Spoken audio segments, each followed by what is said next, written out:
Hoy es un programa muy especial y la verdad que estoy un poco nervioso por el programa de hoy.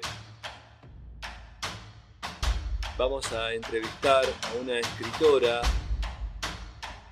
de mucha producción. Entre las obras más destacadas se encuentra El mar y la serpiente.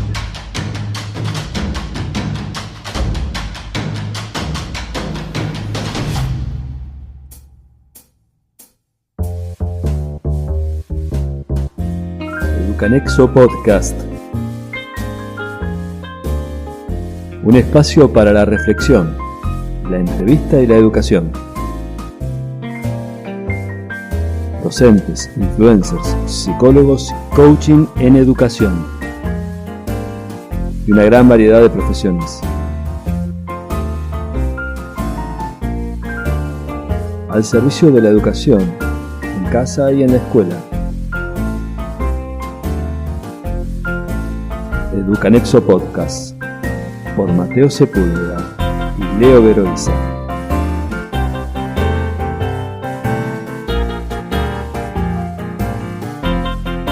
Hoy, Paula Bombara.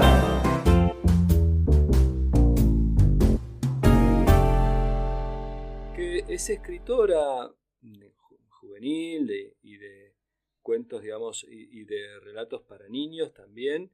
Pero su profesión es bioquímica, estudió filosofía y ahora se prepara en un doctorado para lingüística. Muy buenas tardes, Paula. Hola, ¿qué tal? Muchas gracias por la invitación al programa. Nos llamó la atención, nosotros en el programa anterior leímos un artículo que hoy estuvimos profundizando, que publicó Infobae, que participaste de este evento con TICMAS y nos había llamado la atención una comparación que habías hecho entre la lectura y la escucha. Paula Bombara es escritora de muchísimos libros, entre tal vez premiado y se lee, yo sé que lo leen en las escuelas aquí en la ciudad de Cipolletti, es El mar y la serpiente, ¿no? Porque vos tenés además una vida ligada al proceso militar, tu padre ha desaparecido y vos has quedado marcada desde tu niñez, ¿no? Y un poco de Sí. Toda mi familia ha sido atravesada por la dictadura, la última dictadura cívico-militar, y El mar y la serpiente es además la primera novela que yo publiqué en el año 2005, está cumpliendo 20 años ya. Sí, y sí, es una novela que me ha abierto muchísimas puertas, me ha llevado a otros países, he podido conocer lectores de otras culturas latinoamericanas, está traducido al francés, en fin, es un libro que de verdad ha sido toda una presentación, ¿no? Dentro de la literatura juvenil argentina. Le debo mucho. Claro. Yo quiero que charlemos un poquito acerca de la metáfora que vos hacías acerca de leer y escuchar.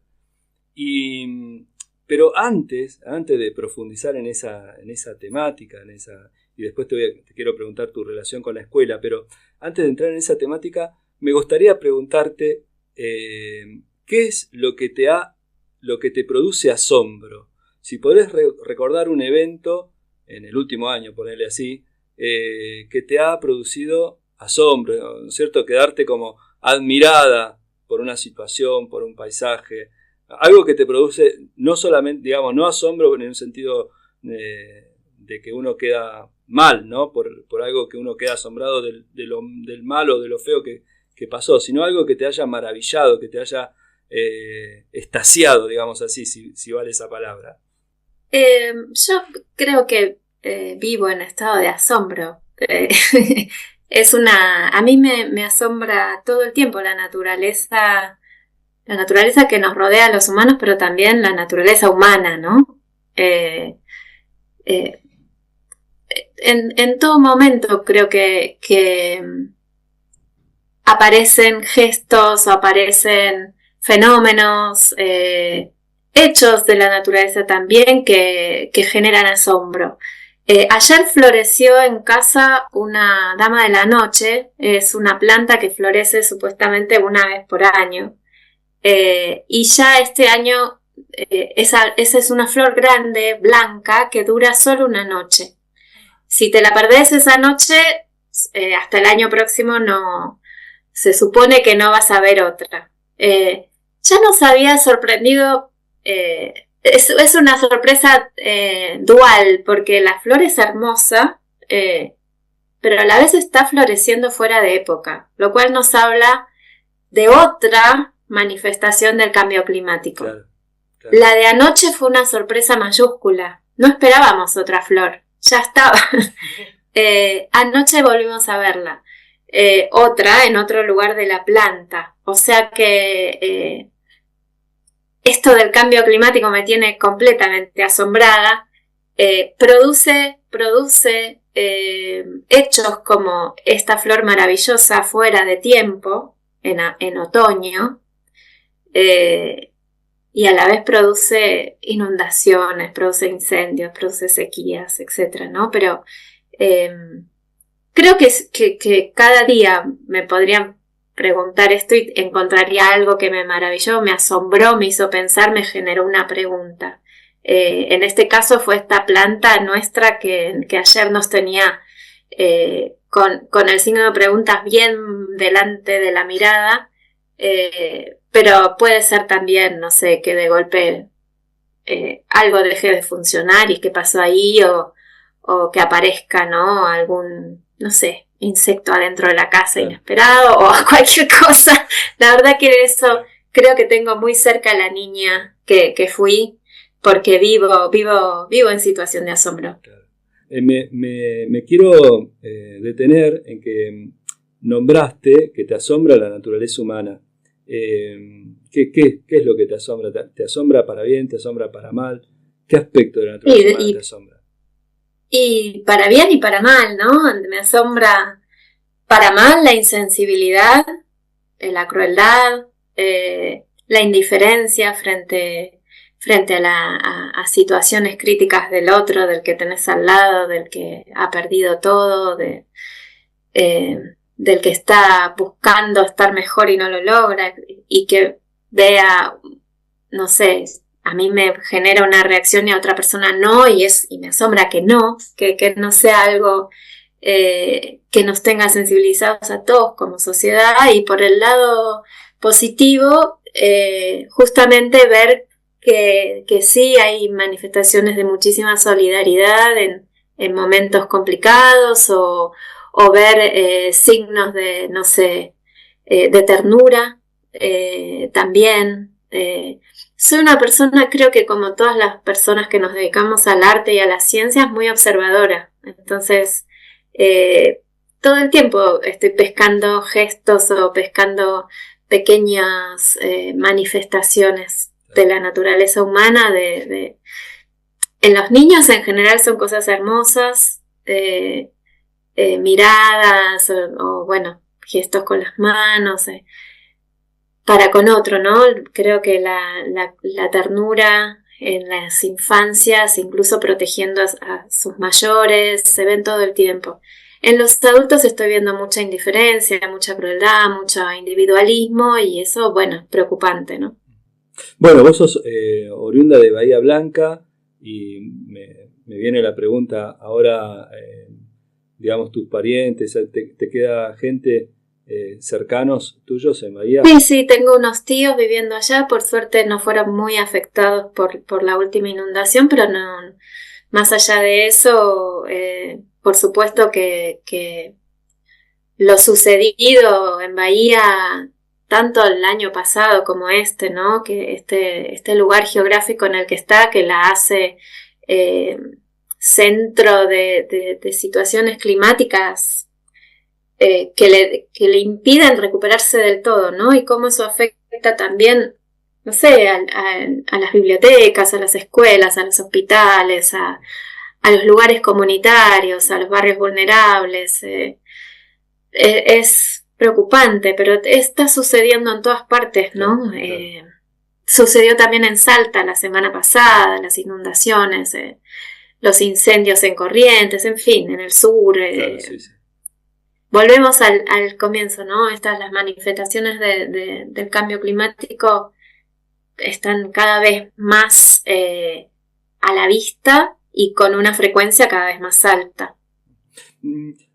Volviendo un poco sobre el asombro y sobre la observación, la capacidad de observación. Bueno, vos sos bioquímica, estudiaste filosofía, te estabas preparando en un doctorado en lingüística sí. y me pregunto, porque bueno, si bien has sido estudiante, como escritora en algún punto practicás la docencia, ¿no? Tal vez en la narración, en la comunicación, ¿no? Hay algo de docencia. Y quiero preguntarte si para vos, ¿qué pensás si es posible enseñar a observar para asombrarse? Yo soy estudiante voy a seguir siendo estudiante toda la vida. Creo que estudiar, investigar es una actividad que me encanta, me apasiona, ahí me siento cómoda, haciéndome preguntas, aprendiendo de otros.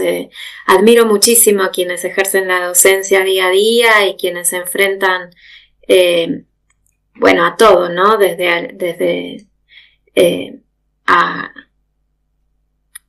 Un docente hoy en día no es valorado socialmente por las familias, y eso es tristísimo porque la verdad que cumplen un rol fundamental. Hoy escuchaba en un programa periodístico donde había quienes se preguntaban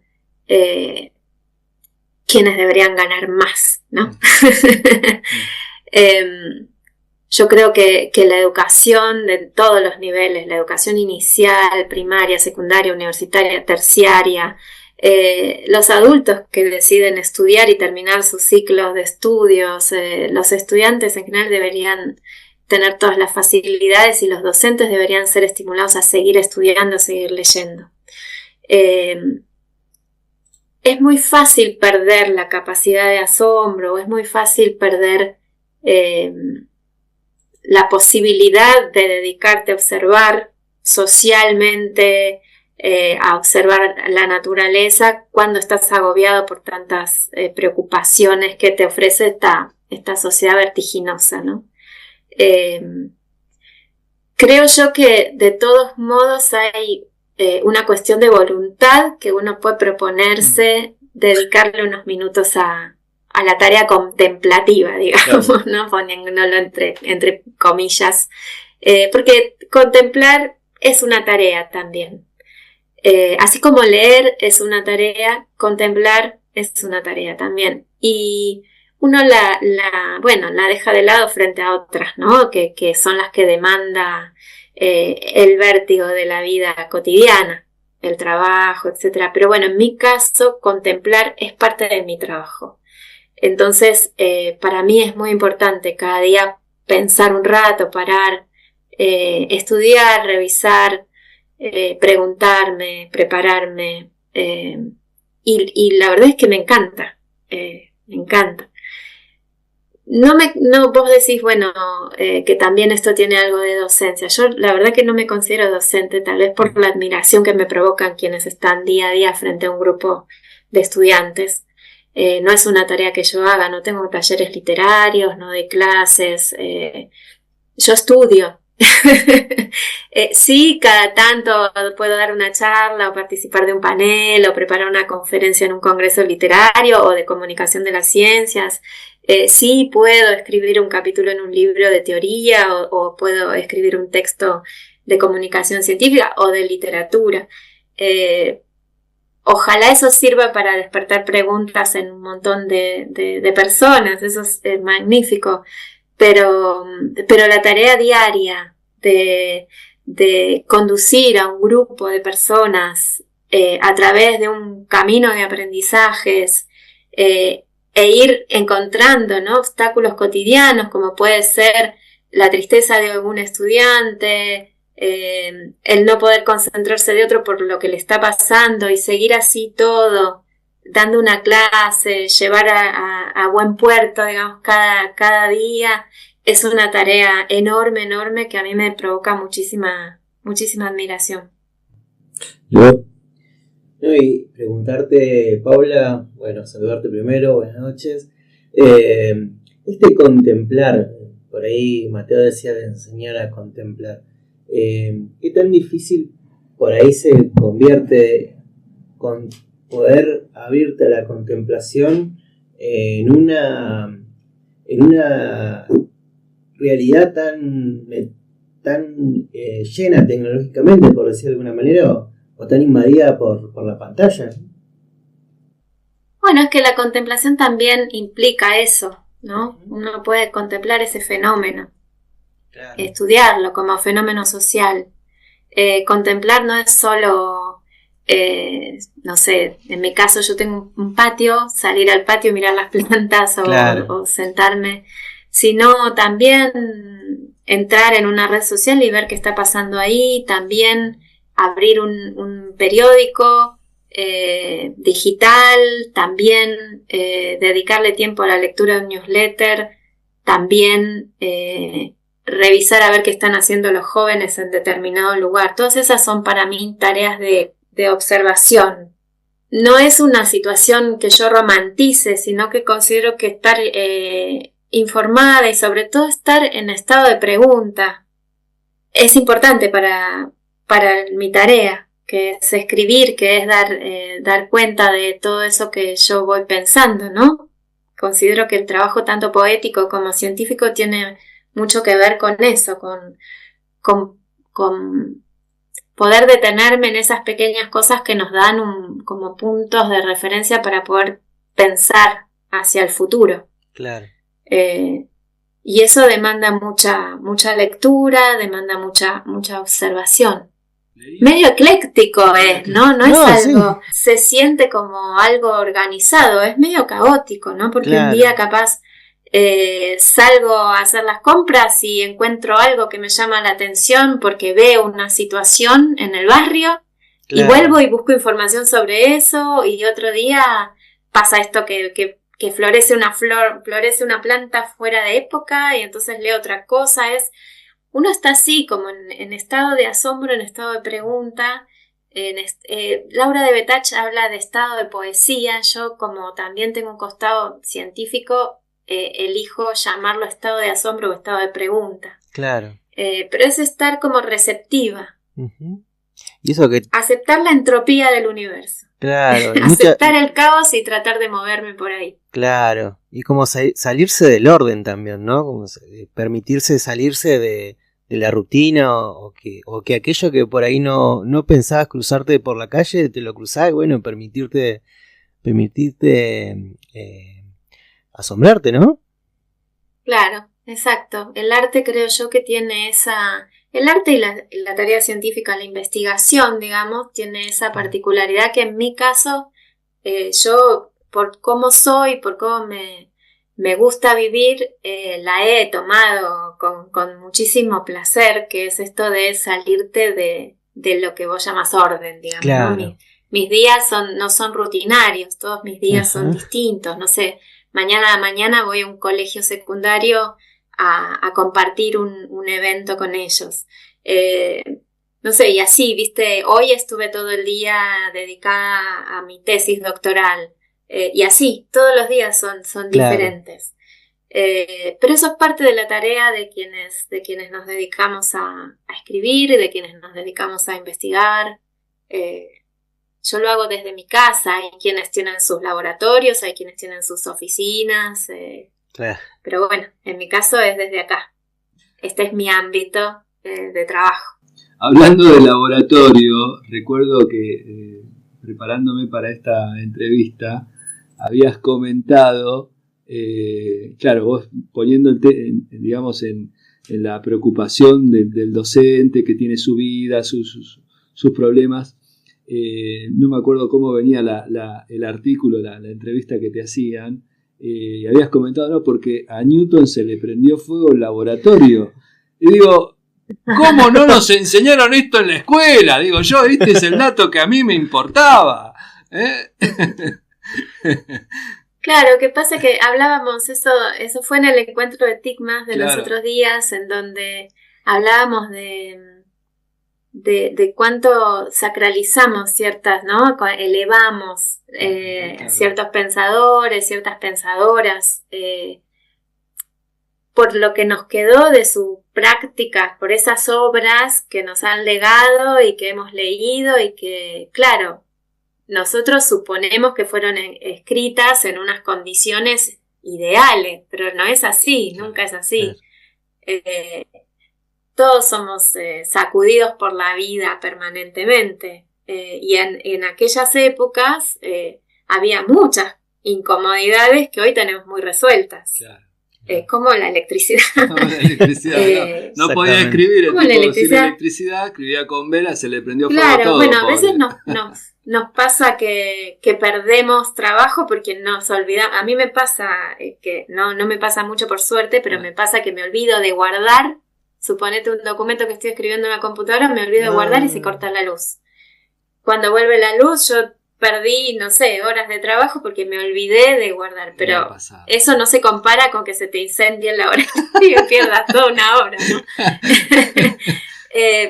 Y yo no me comparo con Newton de ninguna manera. No. Pero bueno, sí, ha pasado en la historia a muchísimos polímatas, a muchísimos científicos, poetas que han tenido que reescribir sus obras, y en las reescrituras han surgido maravillas, ¿no? Otro aspecto que me llama la atención es que, bueno, en vos conviven la cientificidad, digamos, la investigación científica, pero también el arte, ¿no es cierto?, la forma de expresarse en el arte y la filosofía misma, ¿no es cierto? Y me venía esta pregunta, ¿no es cierto? ¿Cómo se hace, cómo se logra poder salir de alguna manera del común, ¿no es cierto? Porque a veces como que, bueno, si sos científico no podés cruzarte con lo artístico, y si sos artista es como que el mundo científico no te llamaría la atención. O sea, es como que a veces tenemos como ese pensamiento, ¿no es cierto? Y como que cuando encontramos a alguien que cruza estos puentes, nos llama la atención, nos genera... ¿Y cómo se hace eso, no? Yo me acuerdo, tiempo atrás, charlamos con Andrés Riesnik, que él se presentaba como matemago, ¿no? Y combinaba la magia con la divulgación científica, ¿no? Bueno, un poco así me pasa con vos, ¿no? Que podés combinar el arte con la investigación, ¿no? Bueno, ¿cómo acontece eso en vos? ¿Cómo se da? ¿Cómo surgió? Por un lado la bioquímica, pero por otro lado la literatura. Surgió sin pensar demasiado. La verdad es que yo creo que ante un hecho hay por lo menos tres maneras de observarlo, ¿no? Una es observar y no hacer nada. Otra es observar y buscar una explicación en otras personas que lo hayan estudiado como fenómeno, y otra es inventarse la propia explicación. Y ahí, si querés, tenés la mirada poética, cuando uno inventa, ensaya, propone nuevas formas de mirar algo, nuevas formas de contarlo. La mirada científica, cuando buscas explicaciones fundadas en conocimientos ya probados, ya validados. Y me refiero también a los hechos sociales, no estoy hablando solo de las ciencias naturales o exactas. Y bueno, y después tenés esto de quedarte sin hacer nada, como esa mirada que yo insto mucho a superar, porque en la infancia no está eso, en la infancia uno procede, en la infancia uno avanza, se inventan las explicaciones cuando el adulto no te la da, y si el adulto te propone como un funcionamiento probable de las cosas, dudás, empezás a preguntar, empezás a buscar en otro lado, ¿no? Esa es la naturaleza de las infancias en general, creo yo. Sobre todo cuando existe estimulación, ¿no? Cosa que en la educación inicial hay un montonazo, tanto artística como del pensamiento científico. Después con el transcurso de la entrada en el mundo adulto y sobre todo en el mundo del trabajo, el cansancio te hace a veces quedarte como en una posición más pasiva y como consumir, pero no preguntarte, ¿no?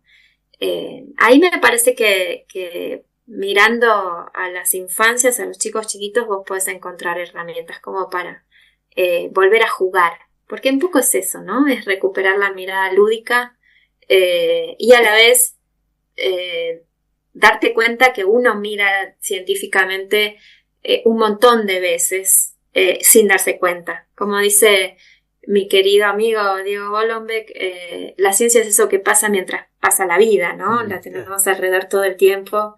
No hay que ir a buscarla muy lejos. Ya en esta comunicación está entre nosotros transcurriendo un montón de saber científico, ¿no? Ustedes allá, yo acá, en fin. Yo creo que se recupera invirtiendo tiempo y voluntad para recuperar esa mirada. Creo que si tenés gente joven, niños, niñas cerca, es más fácil, porque es aceptar la invitación a jugar, que muchas veces uno dice no tengo tiempo y se queda mirando el celular. Claro. Dejemos de mirar el celular y vayamos a jugar. Y ahí vamos a encontrar miradas científicas, miradas artísticas, que pueden confluir en nosotros porque de hecho nuestras infancias han estado en nosotros. Entonces es volver a despertarlas, no es nada que no esté en nosotros. ¿Cómo, además, digamos, de mostrarte en estas facetas, ¿no es cierto?, de investigación y también del arte, en la literatura, pero vos decías, yo no tengo un laboratorio, pero uno te imaginaría como ahí encerrada en ese cuarto, ¿no? Y sin embargo, hay en vos también una preocupación social, ¿no es cierto?, tierra a tierra, ¿no? Sí, cuando haces investigación social, yo decía, yo no estoy en un laboratorio, no trabajo en un laboratorio, yo trabajo en esta habitación. Claro. La investigación, en este momento yo pertenezco a un grupo de investigación en lingüística. Nos comunicamos mucho virtualmente y compartimos muchísimas lecturas. Y nuestra investigación transcurre a través de lecturas, libros, y cada uno está en su casa, en su estudio, en su habitación, si tiene la posibilidad de tener una habitación, yo la tengo por suerte, con un magnífico invento que es la puerta, ¿no? Poder cerrar una puerta. Y en un punto es un laboratorio de ideas esta habitación, donde no estoy sola porque estoy con todos mis libros de estudio y estoy también comunicada con mis colegas y con mis amigos y amigas de la literatura también, con mis colegas tanto científicos como escritores, escritoras, y uno está en permanente intercambio cuando escribe. Por eso yo, volviendo al principio, creo que leer es una manera de escuchar a un otro, donde si seguís leyendo, le das la posibilidad a la escucha propia de entrenarse, ¿no? Te entrenás en escuchar, si podés lograr concentrarte y sostener la lectura durante tiempos largos, y eso me parece súper importante.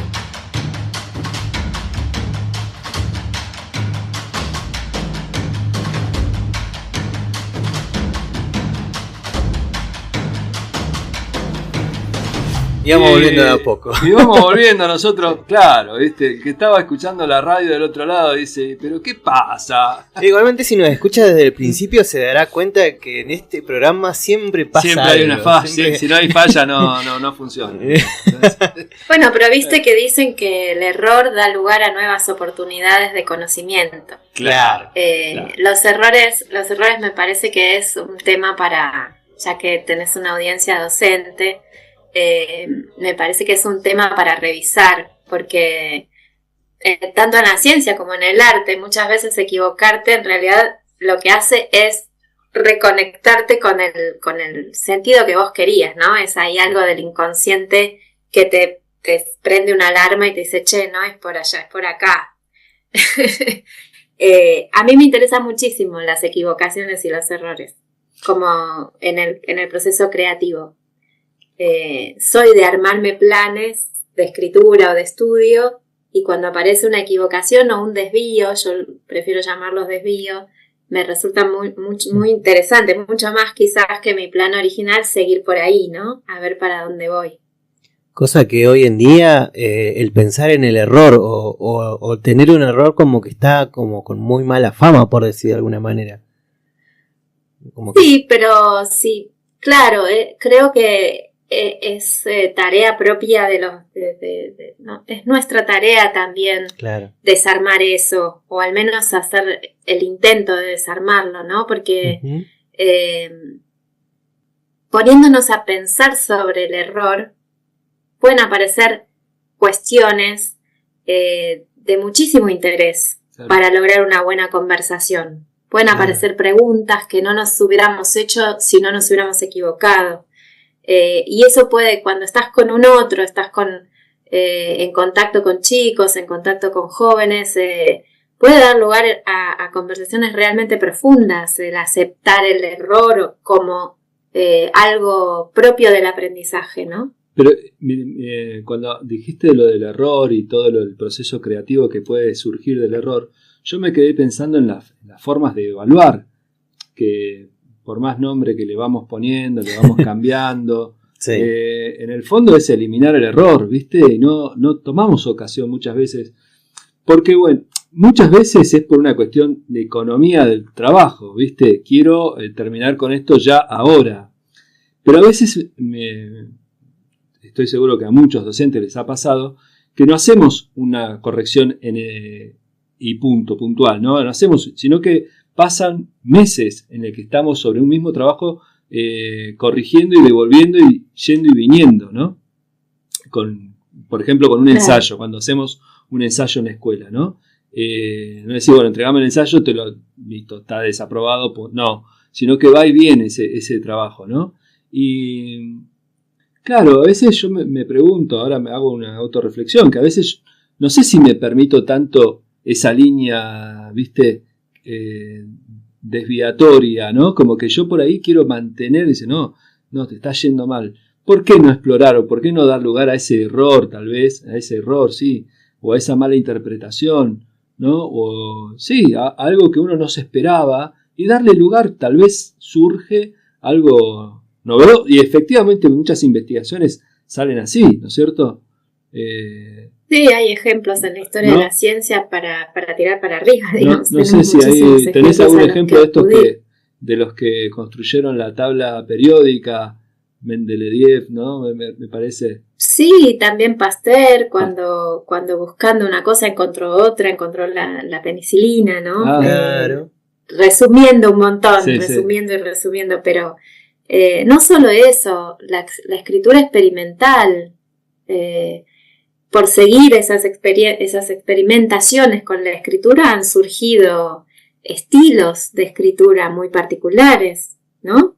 Estilos que hacen autores, que hoy decimos, uy, mirá cómo armó esto, y fue por seguir una experimentación. Es difícil, se me apagó esta luz, bueno, estoy medio oscura ahora. Es difícil todo el tiempo detenerse a esto, ¿no? Detenerse me imagino yo en la tarea docente, ahí ya no es parte de mi trabajo ese, sí, pero me imagino que cuando tenés muchas personas a quienes tenés que evaluar, cada una con su historia, cada una con su universo particular, y bueno, tenés que encauzar todo ese conocimiento hacia un lugar porque es el objetivo del docente, y me imagino que la instancia de evaluación es muy complicada. Claro. Ahí puedo solo decir, ojalá hubiera más tiempo para que esas divergencias que se dan en la escritura y que yo pudieran ser tomadas como experimentación y llevar a los chicos por ahí o derivarlos a un taller, pero ahí ya, bueno, estoy un poco, pasaba el otro día en esta charla TICMAS a la que vos referías, como que desde mi lugar de escritora tengo que todo el tiempo pensar, claro, ustedes están todos los días frente a un grupo de jóvenes en donde suceden millones de cosas, infinitas cosas, hacia afuera y hacia adentro de cada uno de ellos, es muy difícil pensar en las evaluaciones personalizadas, claro, ¿no? Que sería como lo ideal. Claro. Pero bueno, quizás sí tener presente que un ensayo puede ser de 1000 maneras y podés buscar ensayos de muchísimos estilos y que cada uno se encuentre en alguno de esos muchos estilos, ¿no? Hay ensayos muchísimo más académicos, ensayos muchísimo más literarios, ensayos que se atreven a desafiar las propias normas del género ensayístico, claro, ensayos que prefieren atenerse a esas normas, y bueno, mostrar que hay muchísima bibliodiversidad para que tus estudiantes también valoren la propia escritura, porque si no quizás te perdés una escritora o un escritor buenísimo porque se frustra, porque no escribe como los demás, claro, o no escribe como el profesor quiere. Claro. Y ahí, bueno, estaría bueno tener más escritores, más escritoras, más científicos, más científicas, ¿no? Claro. Entonces, cuando aparece una voz diferente, estimularla a que siga presentándonos sus diferencias. Hablamos del error y un poco, bueno, fue un error, porque no. La pregunta iba, pero no me quiero ir del error ahora, porque me viene, digamos que si vos tenés una experiencia tuya personal de un error que te ha dado, bueno, que te ha dado sus frutos. Lo que pasa es que me resulta difícil yo sé que en todo el proceso creativo de cada obra va a haber un momento en el que diga que no voy a poder hacerlo, o sea, es parte de mi proceso ir y venir, pero ya aprendí. Quizás, bueno, El mar y la serpiente como primera novela todo el tiempo sentía que no era una novela o que no era la forma o que no me la iban a publicar, o sea, fue un proceso. Yo empecé a escribir esa novela en 1998 trabajando como bioquímica y salió publicada en 2005. 1997, 98 y salió publicada en 2005, o sea, fue muy largo esa búsqueda. Y cada vez que me la rechazaban, lo vivía como un fracaso, ¿no? Como algo que no estaba bien escrito y la volví a revisar y la volví a reescribir y corregir y cada vez se hacía un texto más raro, un texto más corto, como que se iba alejando. Yo decía, bueno, pero esto ya casi, esto será literatura juvenil, ¿no será? Hasta que, bueno, cayó en las manos de Antonio Santana, que fue mi editor y bueno, él apostó a esa rareza, ¿no? Como, y ahí, qué sé yo, también uno encuentra en las propias lecturas. Me acuerdo que una editora, que fue muy importante su rechazo, ella me rechazó el libro, pero a la hora de rechazarla me hizo una devolución excelente, profunda, con recomendaciones de lectura. Y en esas recomendaciones yo encontré libros que también resultaban muy particulares en su modo de ser escritos.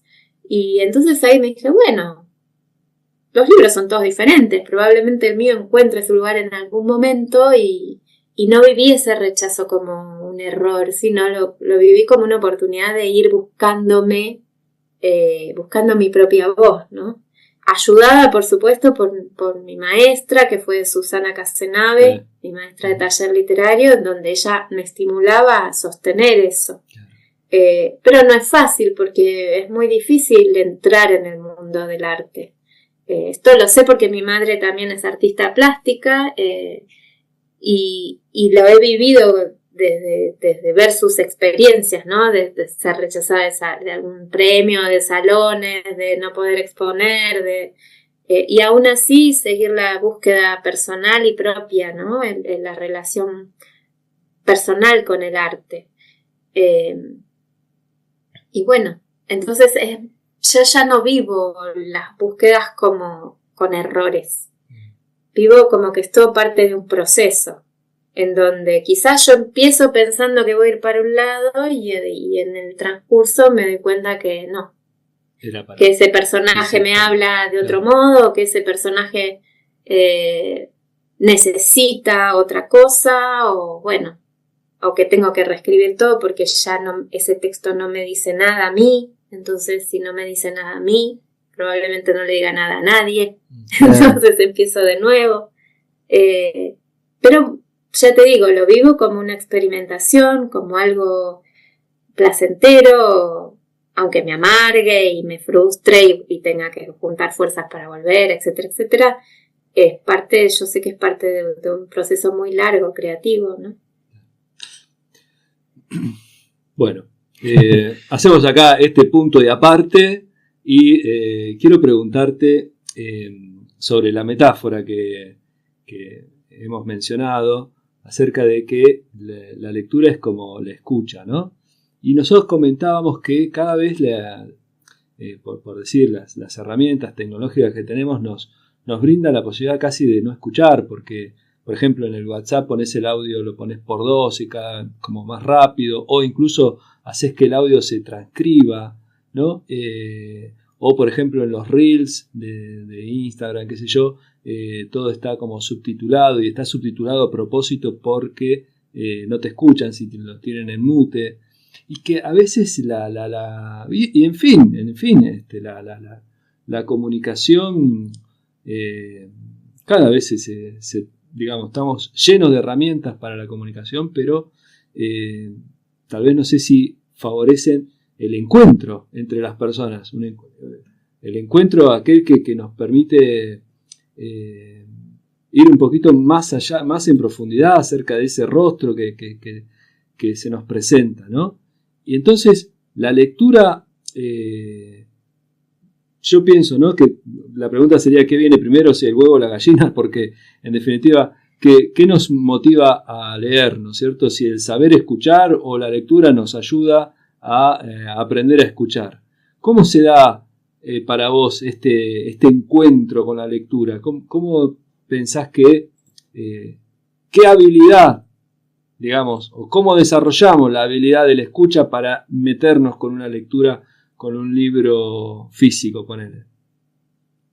Y creo que primero viene la conversación desde el afecto, la conversación, escucharnos y conversar, ¿no?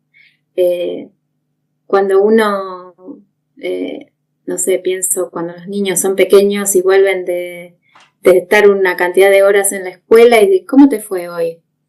Y conversar, y no mientras conversás no estar haciendo otras cosas, o no conversar, y conversar con la concentración suficiente como para entender la gravedad de ciertas situaciones que viven y te las cuentan con toda seriedad, ¿no? Y no menospreciar eso que te están confiando.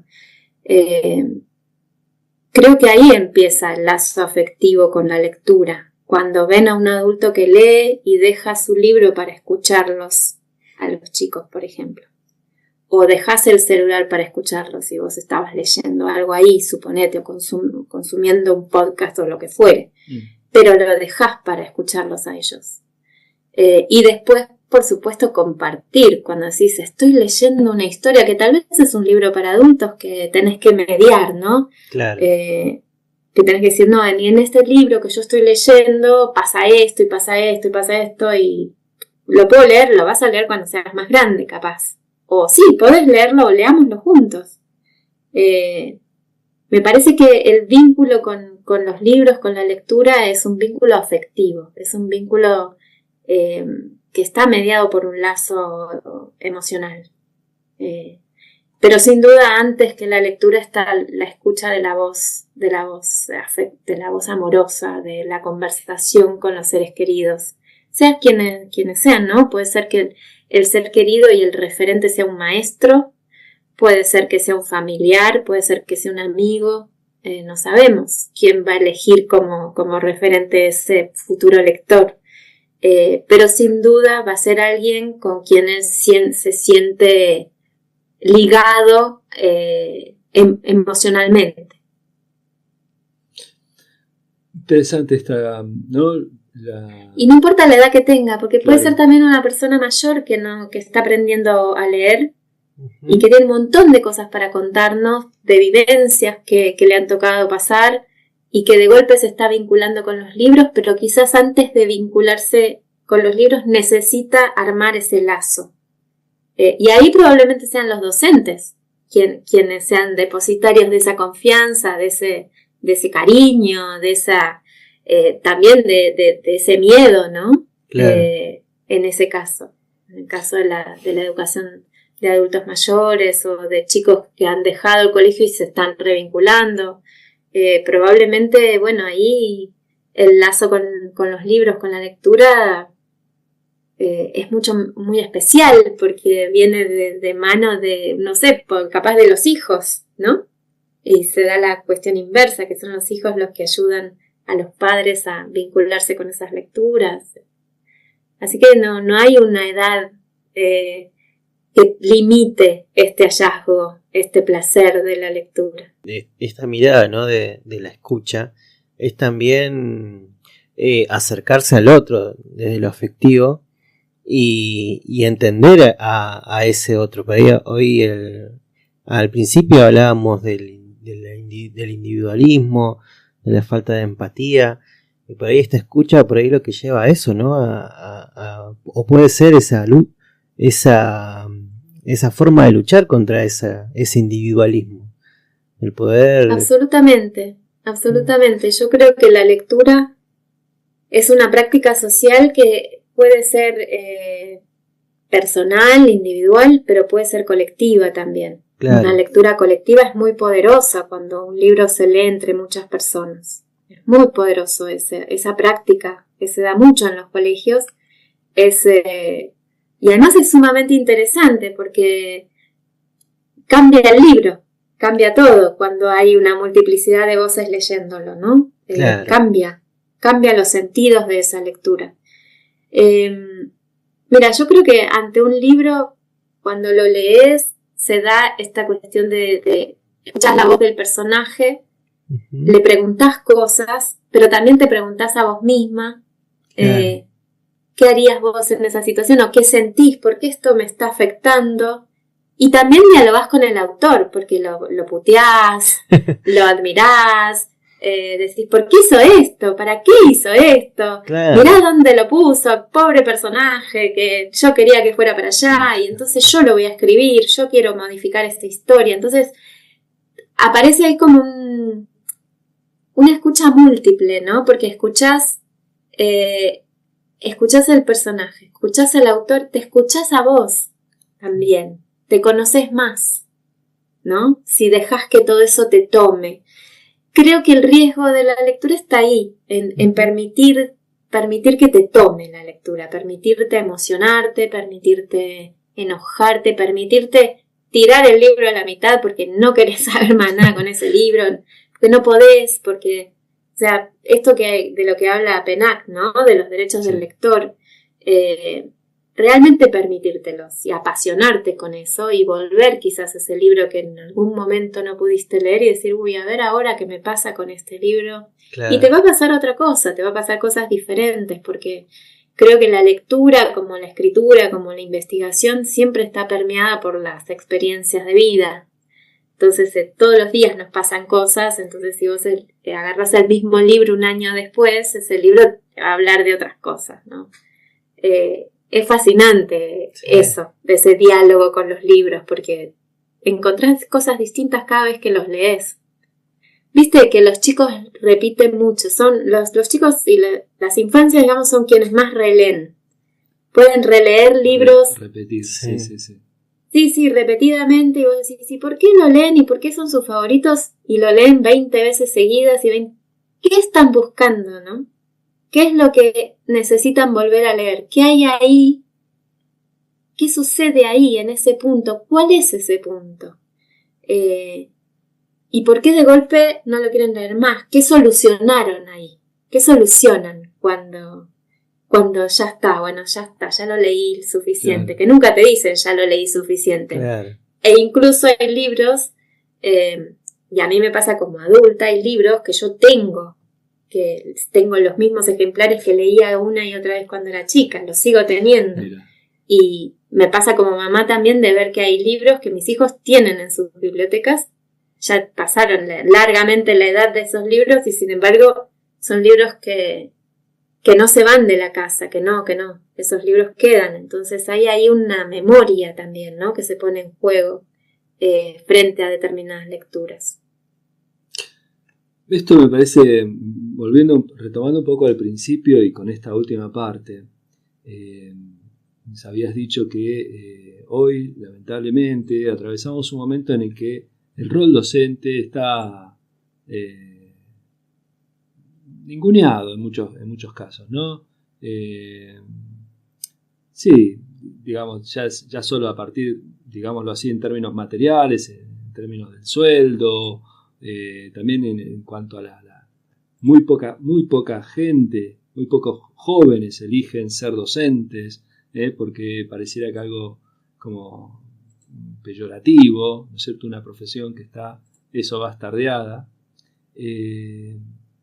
Y a la vez, por otro lado, algo completamente contrario, esta cuestión, ¿no? El docente que puede ser, a lo mejor y en muchos casos, y somos testigos de esto, el medio a través del cual un estudiante experimenta el afecto, ¿no? Y experimenta el afecto justamente porque encontró en un docente, y acá seguramente van a haber muchos que pueden dar testigo, que pueden dar testimonio, porque encontró en el docente a alguien que lo escucha. Y se encontró justamente con alguien con quien pudo, de alguna manera, abrir su interioridad, sus problemáticas, ¿no es cierto? Y qué importante es reencontrar, revalorar esta función docente, que no es solamente del docente, del profesor, sino que también está en la casa, ¿no? También está en otros ámbitos, también en el arte, obviamente, ¿no?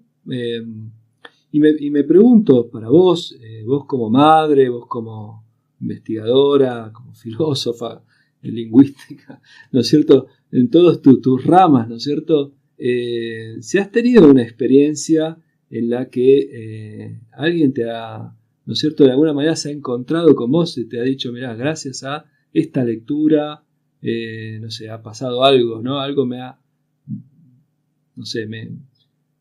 descubierto algo, he despertado en mí algo, ¿no es cierto? ¿Has tenido así un encuentro de esta característica? Bueno, gracias por lo de filósofa, no me recibí. Son estudios inconclusos, yo sigo leyendo muchísima filosofía porque me encanta. Pero bueno, gracias por... Sigo pensando mucho desde la filosofía, creo que es la madre del arte y de la ciencia, es como lo que está supra, ¿no? Ese conocimiento o esas preguntas, esas cuestiones humanas que están por encima de las artes y las ciencias y funcionan como un cielo, como un universo que nos llega a todos. Las preguntas de la vida, las preguntas del amor, sobre todo, y de la muerte también. Creo yo que en eso estoy muy privilegiada porque mis libros marcan momentos de vida y de crecimiento, ¿no? Eso es un privilegio que tenemos quienes elegimos escribir para chicos, para jóvenes, porque muchas veces nuestros libros acompañan momentos de crisis o de crecimiento que dejan una huella profunda en la memoria. Entonces sí, me ha pasado.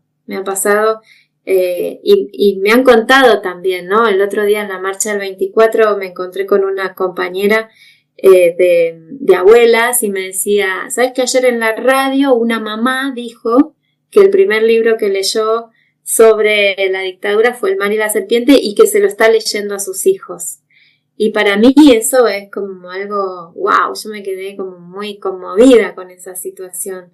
Me pasó también el año pasado en una escuela que la docente dio a leer, convidó la lectura, como hablábamos antes, una lectura grupal, mi novela La Cuarta Pata, una novela que salió en el año 2006, y cuando yo fui me contó y me mostró que ella leyó desde el ejemplar que compró cuando leyó la novela en 6º grado. Y esa chica creció, estudió para maestra, hoy es maestra, tiene 6º grado y les da a leer La Cuarta Pata. Esas cosas me emocionan un montón. Claro. Y también, bueno, con La chica pájaro me ha pasado también muchas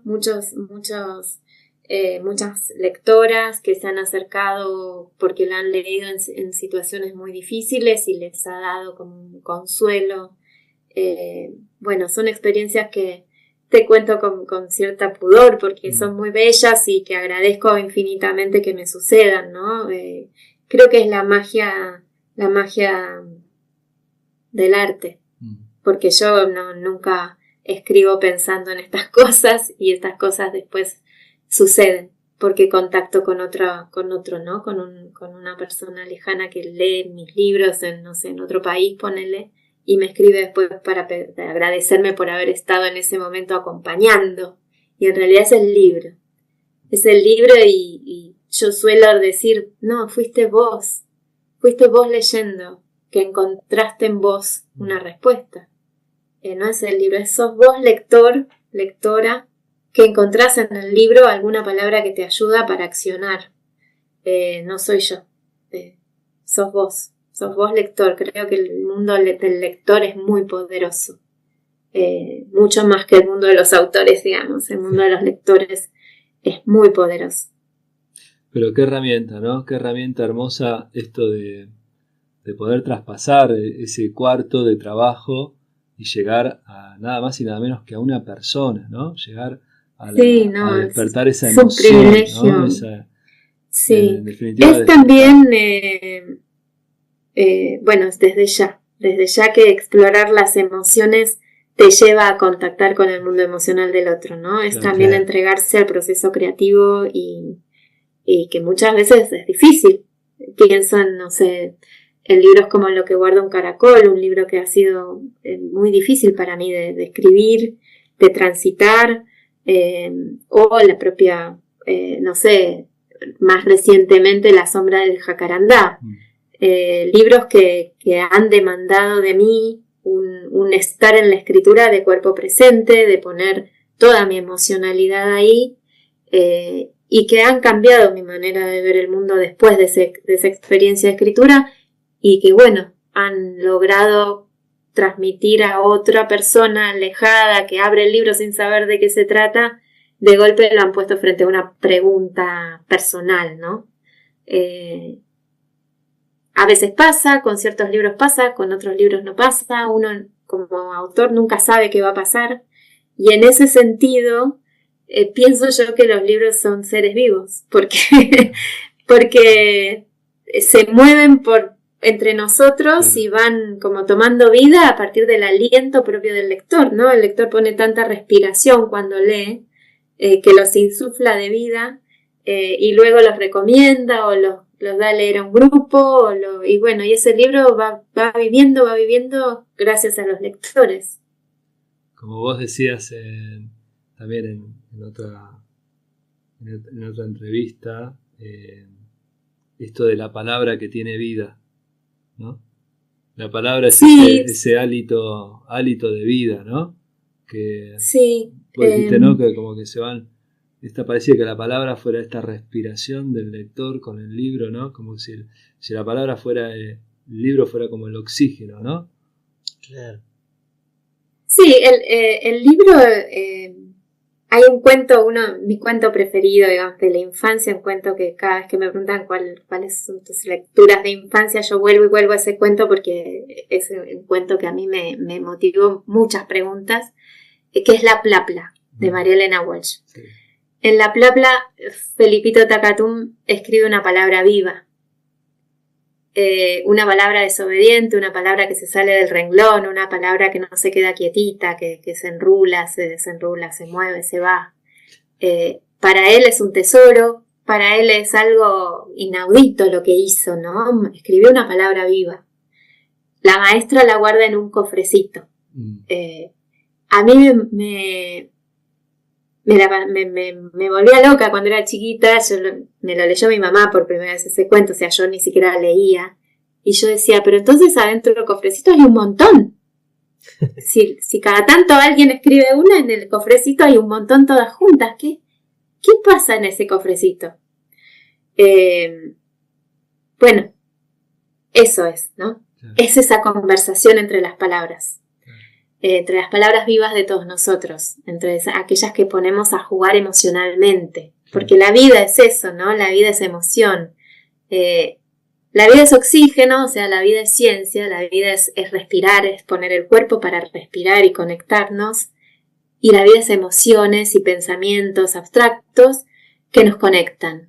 En ese cofrecito hay un montón de vida, en un libro hay un montón de vidas posibles, y están todas ahí, nucleadas, en diferido, ¿no? En diferentes tiempos, porque yo lo escribí, no sé, en 2011, no sé, pienso solo 3 segundos, lo escribí en 2011, y capaz voy a un colegio el mes que viene, y esos chicos ni siquiera capaz habían nacido cuando yo estaba escribiendo.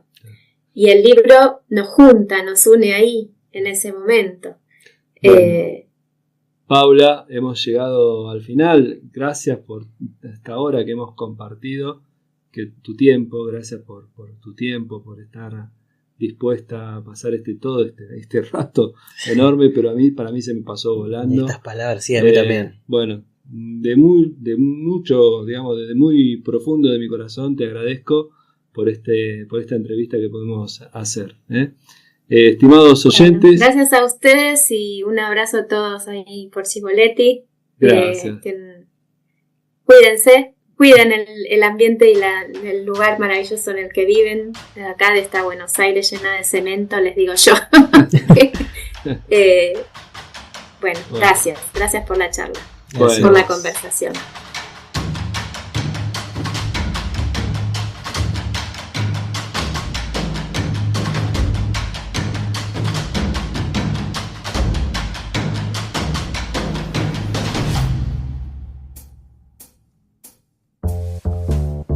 Así llegamos al final de Educanexo Podcast.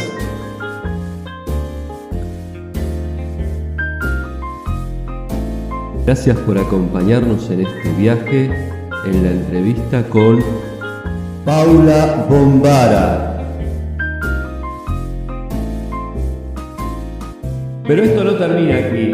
Los invitamos a ser parte de nuestra comunidad Educanexo.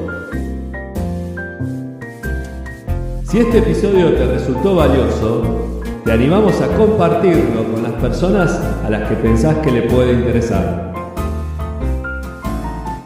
Sumate a nuestras redes en Instagram y Facebook. Búscanos como Educanexo. Suscribite a nuestro podcast en Spotify y también en YouTube y activa la campanita.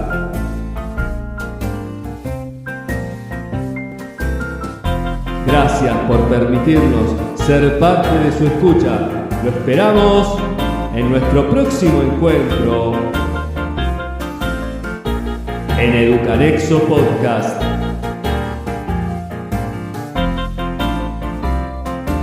Sumate vos también a revalorar la profesión y la vocación docente.